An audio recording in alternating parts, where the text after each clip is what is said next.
You will hear a number of different recordings and you will have to answer questions on what you hear. There will be time for you to read the instructions and questions, and you will have a chance to check your work. All the recordings will be played once only. The test is in 4 parts. At the end of the test, you will be given 10 minutes to transfer your answers to an answer sheet. Now turn to Part 1.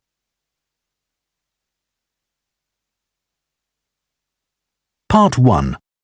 You will hear 2 friends talking about a guitar group. First, you have some time to look at questions 1 to 6.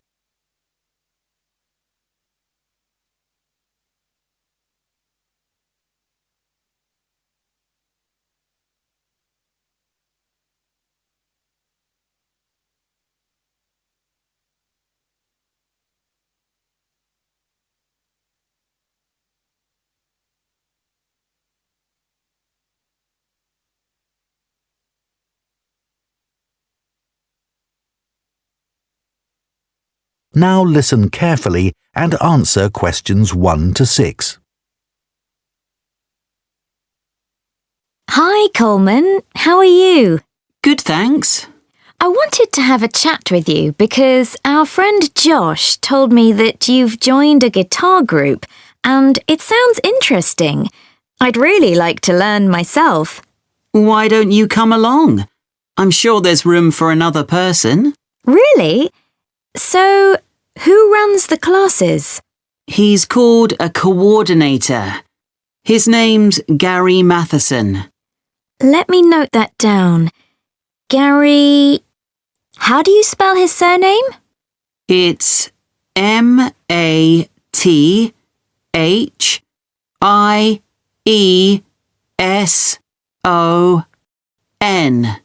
Right, thanks.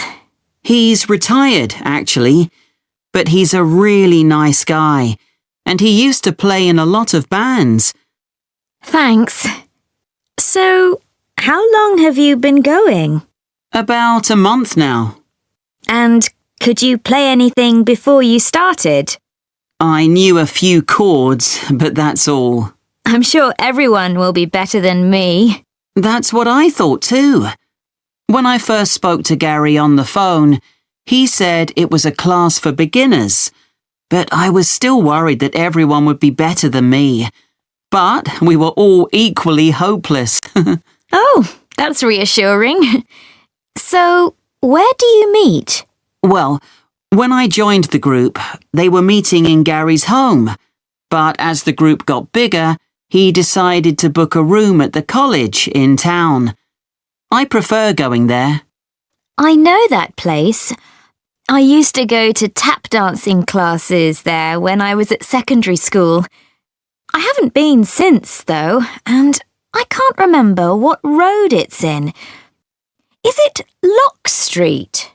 It's just beyond there, at the bottom of New Street, near the city roundabout. Yes, of course.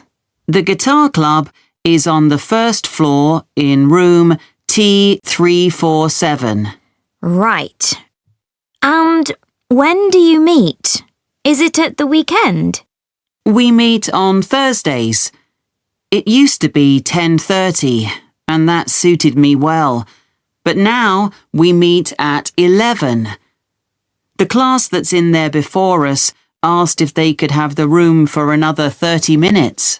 Oh, I see. Well, I'd love to come, but I don't have a guitar. Well, you can always buy a second-hand one. There's a website called The Perfect Instrument that sells all kinds of guitars, violins, and so on. I'm sure you'll find something there. Before you hear the rest of the conversation, you have some time to look at questions 7 to 10.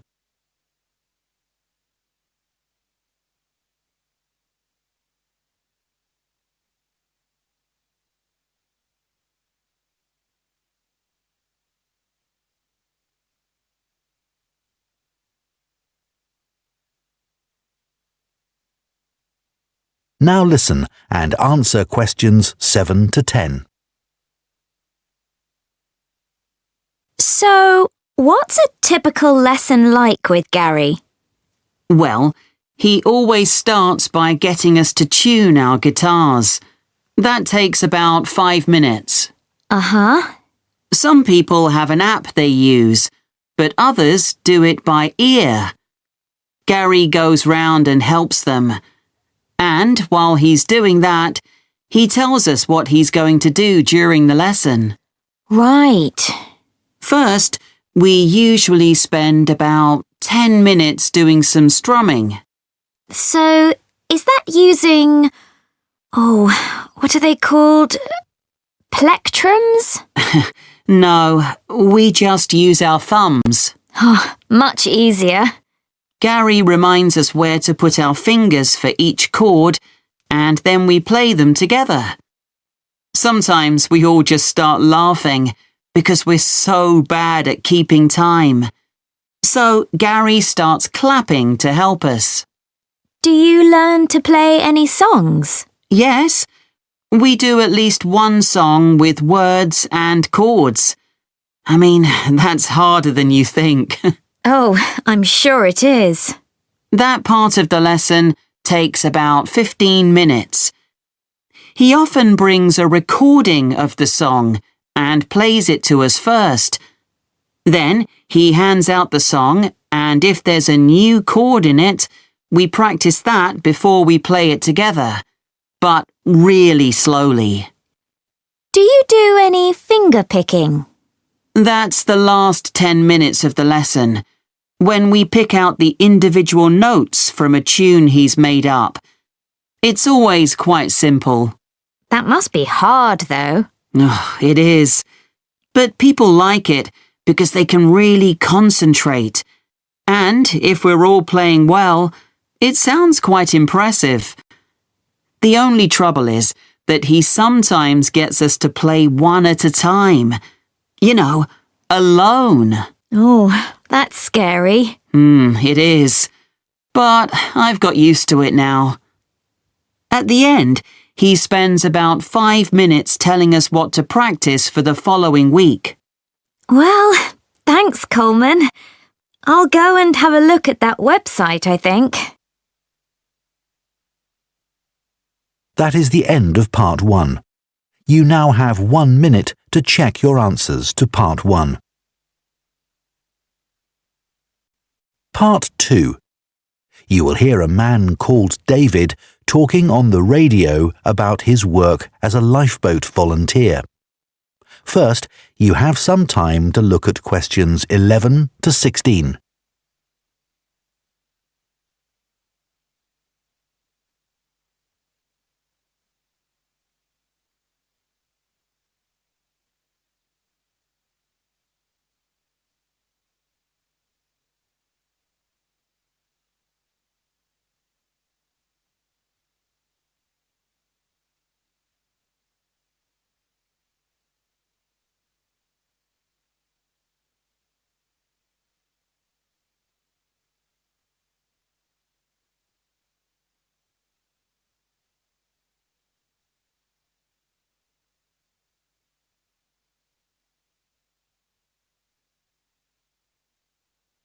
Now listen carefully and answer questions 11 to 16. I never really planned to be a lifeboat volunteer when I came to live in North Sea. I'd been working in London as a website designer, but although that was interesting, I didn't like city life. I'd been really keen on boats as a teenager, and I thought if I went to live by the sea, I might be able to pursue that interest a bit more in my free time. Then I found that the Lifeboat Institution was looking for volunteers, so I decided to apply. The Lifeboat Institution building here in North Sea's hard to miss. It's one of the largest in the country. It was built 15 years ago, with funds provided by a generous member of the public who'd lived here all her life. As the Lifeboat Institution is a charity that relies on that kind of donation, rather than funding provided by the government, that was a huge help to us. When I applied, I had to have a health assessment. The doctors were particularly interested in my vision. I used to be short-sighted, so I'd had to wear glasses, but I'd had laser eye surgery 2 years earlier, so that was okay. They gave me tests for colour blindness, and they thought I might have a problem there, but it turned out I was okay. When the Coast Guard gets an alert, all the volunteers are contacted and rush to the lifeboat station. Our target's to get there in 5 minutes. Then we try to get the boat off the dock and out to sea in another 6 to 8 minutes. Our team's proud that we usually achieve that. The average time across the country's 8.5 minutes. I've recently qualified as what's called a helmsman, which means I have the ultimate responsibility for the lifeboat. I have to check that the equipment we use is in working order. The crew have special life jackets that can support up to 4 people in the water, and it's ultimately my decision whether it's safe to launch the boat. But it's very rare not to launch it, even in the worst weather. As well as going out on the lifeboat, my work involves other things too. A lot of people underestimate how quickly conditions can change at sea, so I speak to youth groups and sailing clubs in the area about the sorts of problems that sailors and swimmers can have if the weather suddenly gets bad. We also have a lot of volunteers who organise activities to raise money for us, and we couldn't manage without them. Before you hear the rest of the talk, you have some time to look at questions 17 to 20.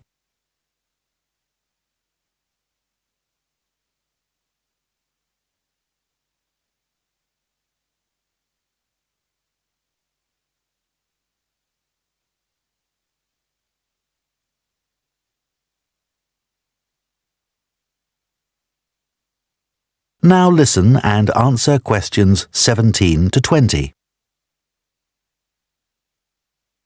The training we get is a continuous process, focusing on technical competence and safe handling techniques, and it's given me the confidence to deal with extreme situations without panicking. I was glad I'd done a first aid course before I started, as that's a big help with the casualty care activities we do. We've done a lot on how to deal with ropes and tie knots. That's an essential skill. After a year, I did a 1-week residential course, led by specialists. They had a wave tank where they could create extreme weather conditions, so we could get experience of what to do if the boat turned over in a storm at night, for example. Since I started, I've had to deal with a range of emergency situations. But the work's hugely motivating. It's not just about saving lives. I've learned a lot about the technology involved. My background in IT's been useful here, and I can use my expertise to help other volunteers. They're a great group. We're like a family, really, which helps when you're dragging yourself out of bed on a cold, stormy night. But actually, it's the colder months that can be the most rewarding time. That's when the incidents tend to be more serious, and you realise that you can make a huge difference to the outcome. So, if any of you listeners are interested, why don't you give us a call? That is the end of part 2. You now have 30 seconds to check your answers to part 2.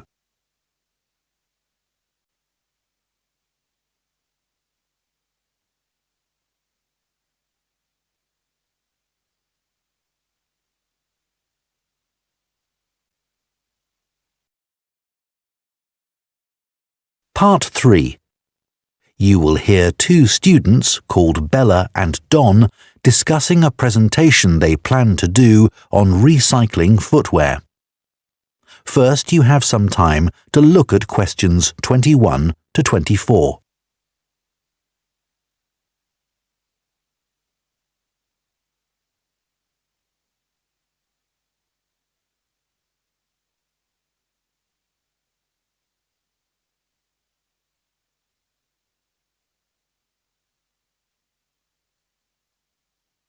Now listen carefully and answer questions 21 to 24. Hi, Don. Did you get the copy of the article on recycling footwear that I emailed you? Yeah, it's here. I've had a look at it. So, do you think it's a good topic for our presentation? Well, before I started reading it, I thought recycling footwear. Well, although it's quite interesting, perhaps there isn't enough to say about it, because we put shoes in recycling bins. They go to charity shops, and that's about it. But there's much more to it than that. I realise that now, and I'm keen to research the topic more. That's great. One of the things I didn't realise until I read the article was just how many pairs of trainers get recycled. Well, a lot of young people wear them all the time now. They've become more popular than ordinary shoes. I know. I guess they are very hard wearing. But don't they look a bit casual for school uniform? I don't think they're right for that. Actually, I think some of them look quite smart on pupils. Better than a scruffy old pair of shoes. So, do you keep shoes a long time? Yes, though I do tend to wear my old pairs for doing dirty jobs like cleaning my bike. I must admit, I've recycled some perfectly good shoes that haven't gone out of fashion and still fit, just because they don't look great on me anymore. That's awful, isn't it? I think it's common because there's so much choice. The article did say that recent sales of footwear have increased enormously. That didn't surprise me. No, but then it said that the amount of recycled footwear has fallen. It's 6% now, compared to a previous level of 11%. That doesn't seem to make sense. That's because not everything goes through the recycling process. Some footwear just isn't good enough to resell for one reason or another and gets rejected. Before you hear the rest of the discussion, you have some time to look at questions 25 to 30.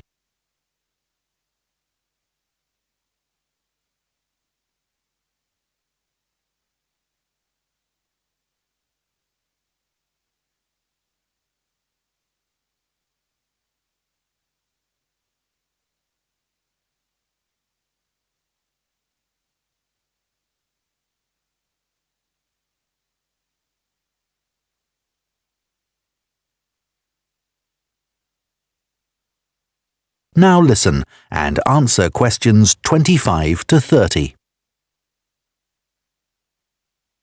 So, let's find some examples in the article of footwear that was rejected for recycling. Okay, I think there are some in the interview with the recycling manager. Yeah, here it is.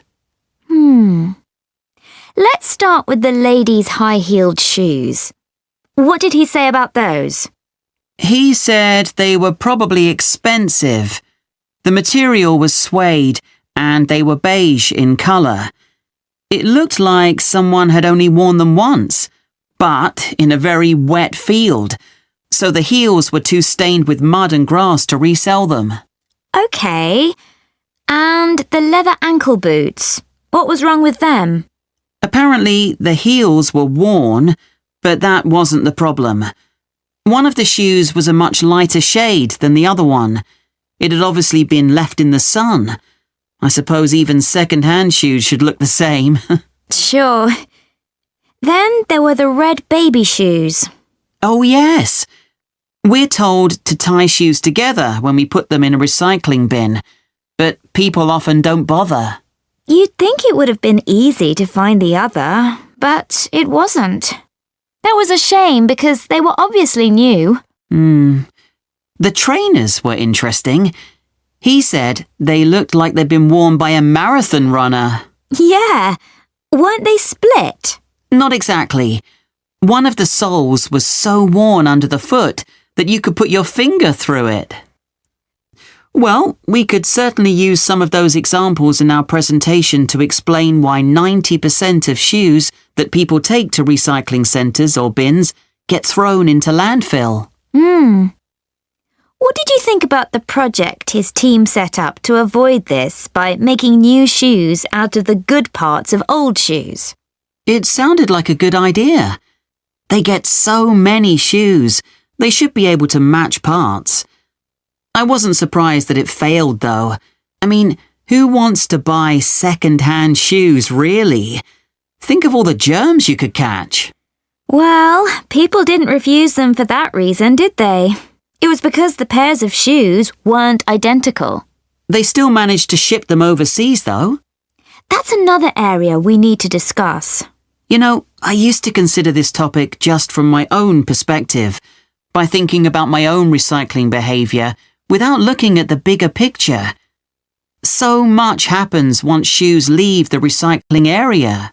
It's not as simple as you first think, and we can show that by taking a very different approach to it. Absolutely. So let's discuss how we're going to split up the present. That is the end of part 3. You now have 30 seconds to check your answers to part 3. Part 4. You will hear a zoology student giving a presentation about an animal called a tardigrade. First, you have some time to look at questions 31 to 40.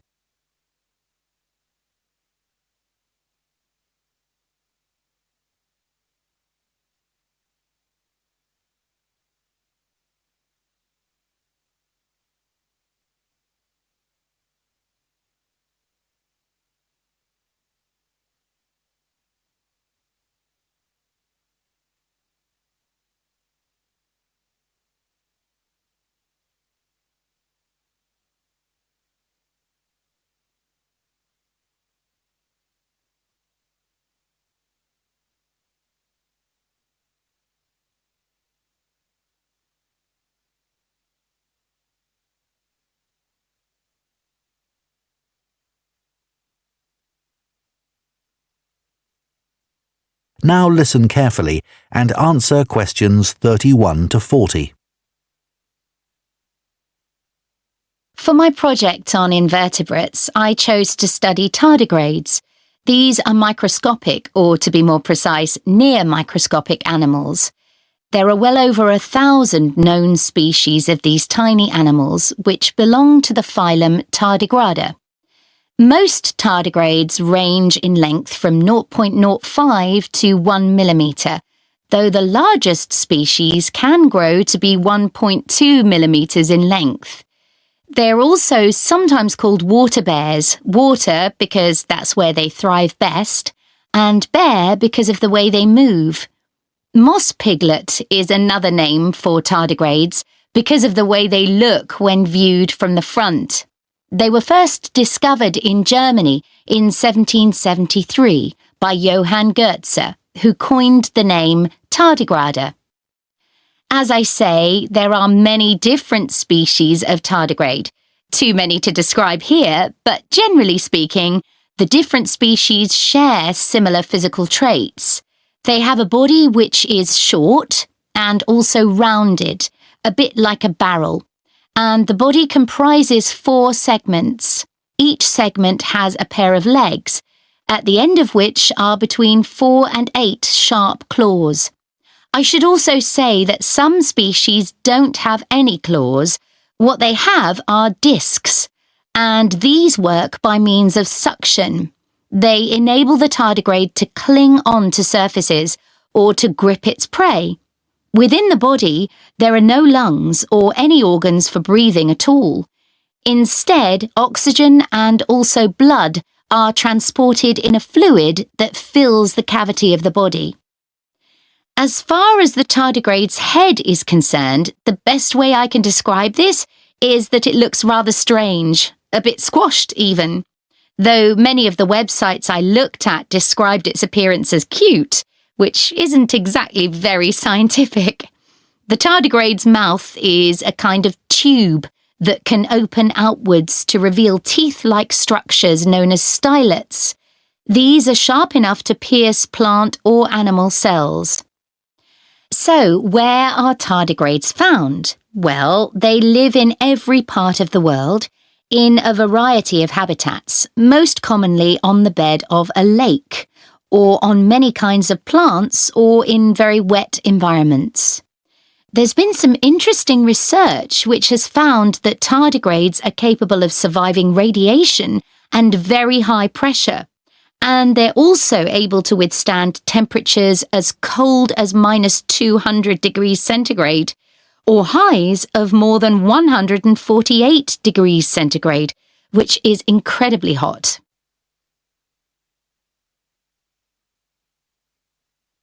It has been said that tardigrades could survive long after human beings have been wiped out, even in the event of an asteroid hitting the Earth.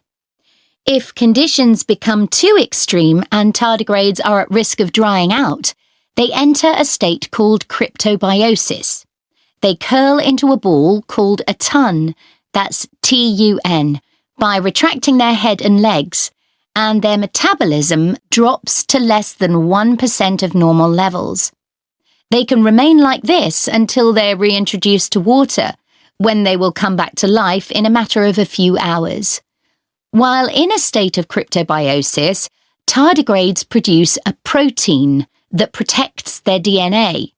In 2016, scientists revived 2 tardigrades that had been tuns for more than 30 years. There was a report that, in 1948, a 120-year-old tun was revived, but this experiment has never been repeated. There are currently several tests taking place in space to determine how long tardigrades might be able to survive there. I believe the record so far is 10 days. So, moving on. In terms of their diet, tardigrades consume liquids in order to survive. Although they have teeth, they don't use these for chewing. They suck the juices from moss or extract fluid from seaweed. But some species prey on other tardigrades, from other species or within their own. I suppose this isn't surprising, given that tardigrades are mainly comprised of liquid and are coated with a type of gel. Finally, I'd like to mention the conservation status of tardigrades. It is estimated that they have been in existence for approximately 500 million years, and in that time, they have survived 5 mass extinctions. So it will probably come as no surprise to you that tardigrades have not been evaluated by the International Union for Conservation of Nature and are not on any endangered list. Some researchers have described them as thriving. Does anyone have any questions they'd like to ask? That is the end of Part 4. You now have 1 minute to check your answers to Part 4.